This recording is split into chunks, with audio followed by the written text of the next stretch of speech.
ನಮಸ್ತೆ ಚೇಳೂರು ನ್ಯೂಸ್ ಕನ್ನಡಕ್ಕೆ ಸ್ವಾಗತ. ಸರ್ಕಾರಿ ಶಾಲೆಗಳಿಗೆ ರಾಷ್ಟ್ರೀಯ ಬಾವುಟವನ್ನು ವಿತರಿಸಿದ ಖಾಸಗಿ ಸಂಸ್ಥೆಗಳು.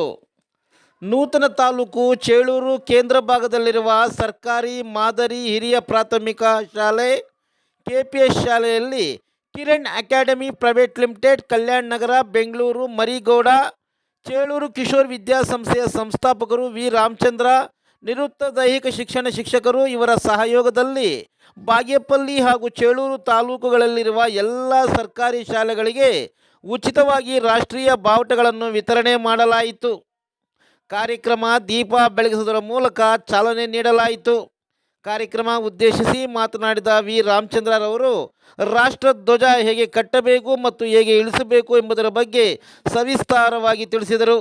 ಈ ಸಂದರ್ಭದಲ್ಲಿ ಬಾಗೇಪಲ್ಲಿ ತಾಲೂಕು ಪ್ರಾಥಮಿಕ ಶಾಲಾ ಶಿಕ್ಷಕರ ಸಂಘದ ಉಪಾಧ್ಯಕ್ಷ ಆಂಜನೇಯಲು, ಸಿಆರ್ಪಿಗಳಾದ ಬಾಲಾಜಿ, ವಿಜಯಕುಮಾರ್, ನಾಗೇಶ್, ಮುತ್ತಪ್ಪ, ಮಂಜುನಾಥ್ ಕೆ, ಶಿಕ್ಷಕರಾದ ನಾಗರಾಜ್ ಎಲ್, ಸತ್ಯನಾರಾಯಣ, ಪಿಜಿ ವೆಂಕಟರಾಮರೆಡ್ಡಿ, ಶ್ರೀನಿವಾಸ್, ಕಿಶೋರ್ ಸೇರಿದಂತೆ ಹೋಬಳಿಯ ಎಲ್ಲ ಶಿಕ್ಷಕರು ಹಾಜರಿದ್ದರು.